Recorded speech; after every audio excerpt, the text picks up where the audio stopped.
Start. नमस्कार, आम सरकारी बालिका उच्च विद्यालय जूनागढ़ छात्री अटू। तो आज आम गोटे प्रकल्प नहीं आसीचु जोटा कि आम विकसित भारत में बायोभोट सुरक्षित एवं निरपेक्ष निर्वाचन पर बायोमेट्रिक चिन्हट व्यवस्था। मु पुष्पांजलि साहू, मु प्रीति माझी, मु पूजना, मु पद्मा सुनानी, मु पांचाली प्रधानी। प्रकल्पर धारणा भारत में निर्वाचन समय एक प्रमुख समस्या है नकली मतदान, जोठारे व्यक्ति माने नकली किंबा मिथ्या परिचय व्यवहार करी बेआईन भाव में भोट दियंती। एक स्वच्छ एवं ट्रांपर भोट निर्वाचन प्रक्रिया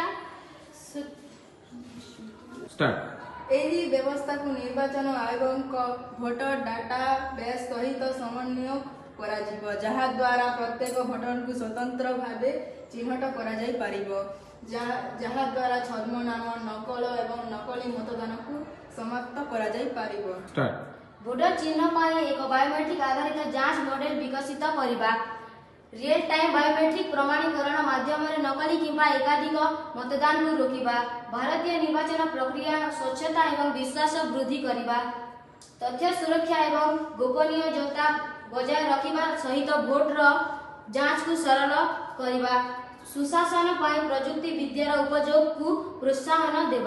1 स्टार्ट। बायोमेट्रिक पंजीकरण प्रत्येक भोटर बायोमेट्रिक तथ्य फिंगरप्रिंट मुह आईडी से आधार कि भोट आईडी सहित संयुक्त निर्वाचन आयोग एनक्रिप्टेड डाटाबेस सुरक्षित भाव में संरक्षित तथ्य मतदान केन्द्र में बायोमेट्रिक जांच इलेक्ट्रॉनिक वोटिंग मशीन ईवीएम व्यवहार करने पूर्व फिंगरप्रिंट किंबा फेस स्कैन आवश्यक भोटर परिचय निश्चित करने सिस्टम तुरंत बायोमेट्रिक तथ्य को डाटाबेस सहित मेल करे।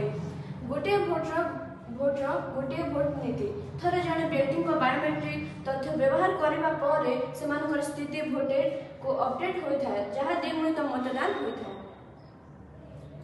एनक्रिप्शन सहित ऑफलाइन वोट कम इंटरनेट संयोग थिबा अंचल बायोमेट्रिक तथ्ययुक्त एक स्थानीय डाटाबेस व्यवहार करी जांच करा जाई पारिबो एवं परे सुरक्षित भाव में सिंक करा जाई पारिबो। तथ्य सुरक्षा एवं गोपनीयता एंड टू एंड एनक्रिप्शन तथ्य सुरक्षा सुनिश्चित करिथाए, जांच परे कोनोसी व्यक्तिगत तथ्य स्थानीय भाव में गच्छित हुए नहीं। यह हूँ बायोमेट्रिक यंत्र जहाँ आम फिंगर दे था आधार सहित संयुक्त होता है। यह आधार आम फिंगर देला परे सब डाटा जाइए आधार वेरिफिकेशन होता है।